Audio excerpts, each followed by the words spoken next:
Hey Maryam, how are Hey you? Vivek, I'm doing great. How are you? I'm doing well. How's your day been so far?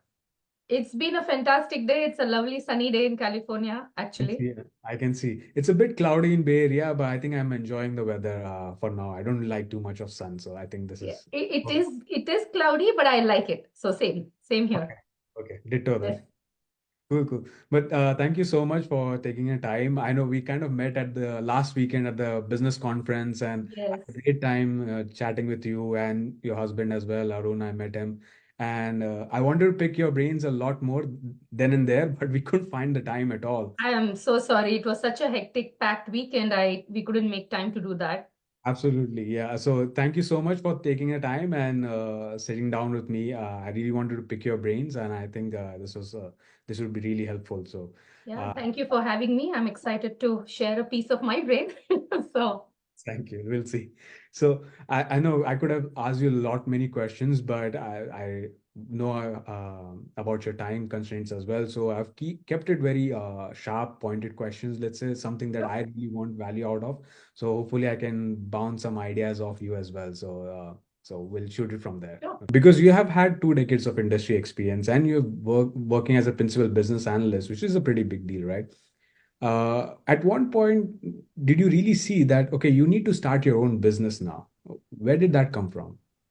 I think, Vivek, that's such a great question. And I think a little bit of a context of where I come from would help to answer that question. I actually grew up in a small business family, and my dad was a solopreneur. And, he was a proud business owner. Let me put it that way. Okay. Of course, he was a struggling business owner. There were months that were longer than, money.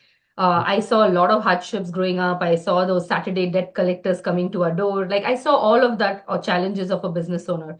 But one thing that kept ringing in my ears, or one thing that stuck to my head, was always the statement my dad said that nobody can put a hand over me. Like I am my own boss. Nobody can rule over me, basically. Nobody controls my schedule. I am my own boss. And that independence, that mindset of having control over your time, schedule, money, was something that was always inbuilt in my head. Right. And many years later, of course, doing well in corporate, I have no complaints with my career. I enjoy what I do. I absolutely enjoy what I do as a business analyst. But at some point of time, you still feel that nothing is in your control. I mean, I can have a fancy title, I can have a good package today, but it's not in my control whether I'll keep that package tomorrow or not. I mean, my company can decide overnight to give me 2 weeks notice, right?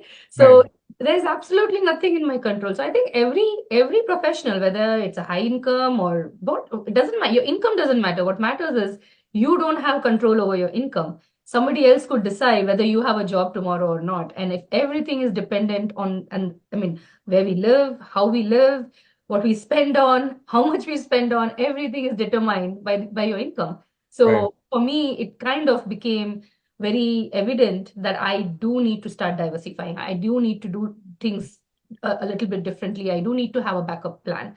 And especially like, I'm at a point in my career where I'm in my 40s, Mm. with 2 decades of industry experience. I think it's more scary at this age, right? Yes, we may have a lot of experience under a belt, but we also have a lot of responsibilities, and we just can't, take off, take a sabbatical or something. We have a lot of things going on. So for me, I wanted to create options on the side, and that's what led me to really start a business at this point of time. Got it. Got it. I completely understand your journey where you're coming from because uh, let's say of watching your father, okay, actually taking care of business, but you also mentioned that how challenging it was, but at the same time, he was very proud of it, right? And I think Yes, the kind of pride that comes from actually being your own boss, right? yes. So to speak. But the challenges don't go away just because you're your own boss. You actually have more challenges to deal with, Oh, I suppose, absolutely. right?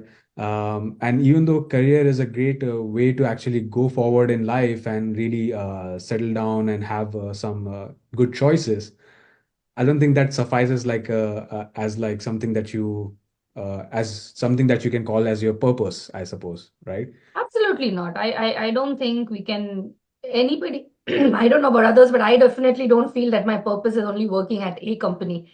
The purpose is so much beyond you. There are so many passion projects or so many things that are close to heart. There are so many causes that I would like to stand up for more proudly, more. courageously if I had the means and the money, right? Right, right. So I think having a business alongside a job, and actually I always see my job as my my investor, like it's my venture capitalist, right? I can use my job income to invest into my passions, into what I want to do, and that's how I view it. Makes sense. Makes sense. So